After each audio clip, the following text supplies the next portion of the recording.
Assalamualaikum warahmatullahi wabarakatuh.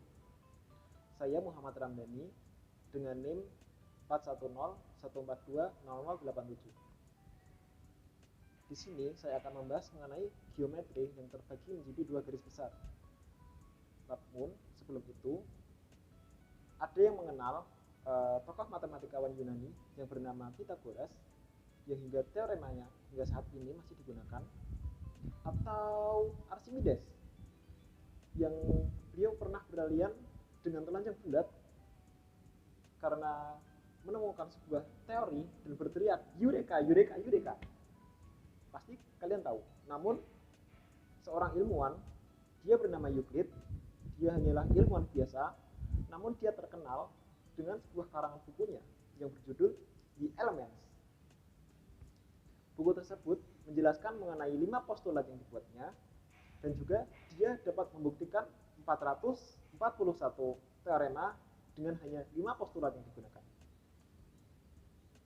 Kali ini saya tidak akan membahas mengenai Euclid dan latar belakangan kehidupannya, namun di sini saya akan membahas bagaimana sih geometri dapat terbagi menjadi dua bagian, yaitu geometri Euclid dan non-Euclid.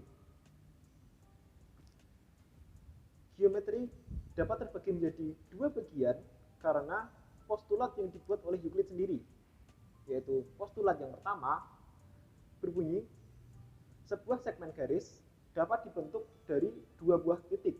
Lalu yang kedua, jika segmen garis itu diperpanjang, maka panjang tersebut tak terhingga pada sebuah garis lurus. Lalu yang ketiga, Euclid mengemukakan bahwa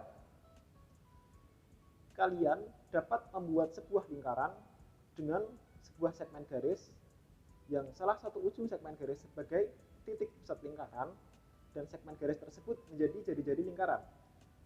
Lalu yang keempat, Euclid mengemukakan bahwa semua sudut siku-siku adalah kongruen. Lalu yang terakhir nih, yang membuat geometri terbagi menjadi dua bagian besar, yaitu jika dua buah garis dan ada garis ketiga yang memotong kedua garis tersebut, di mana jumlah sudut dalam dari perpotongan garis salah satu sisi dari perpotongan itu kurang dari jumlah 2 kali jumlah sudut siku-siku, maka jika kedua garis itu diperpanjang hingga tak hingga, maka akan saling berpotongan pada sebuah titik.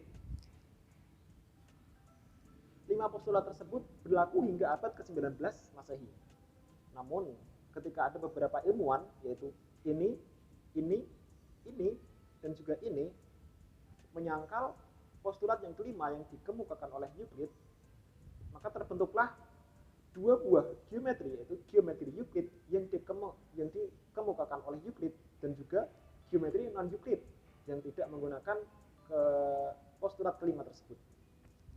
Yang pertama adalah mereka mengatakan bahwa jika terdapat sebuah garis R dan titik P yang tidak pada garis R, maka terdapat dua garis yang melalui titik P yang tidak akan memotong garis R. Karena terdapat dua buah garis yang melalui titik P dan tidak memotong garis R, maka terdapat tak hingga banyaknya garis yang melalui titik P dan juga tidak memotong garis R. Hal ini dapat terjadi ketika bidang geometri yang digunakan berbentuk hiperbolik seperti ini. Lalu seorang ilmuwan yang bernama Ben-Hatimon, dia mengemukakan bahwa jika terdapat sebuah garis R dan titik P yang tidak pada garis R, setiap garis yang melalui titik P akan selalu memotong garis R. Hal ini dapat terjadi ketika bidang geometri yang digunakan adalah bulat lonjong atau dalam dunia nyata seperti bola.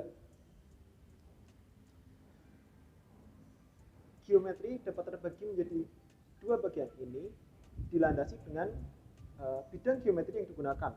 Euclid menggunakan bidang geometri datar, sedangkan non-Euclid tidak menggunakan geometri datar. Contohnya saja pada Ben-Hatimon, dia menggunakan bidang geometri yang bulat lonjong, atau Lebowski, yaitu mereka menggunakan bidang geometri berbentuk hiperbolik. sekian dari saya. Sampai jumpa. Wassalamualaikum warahmatullahi wabarakatuh.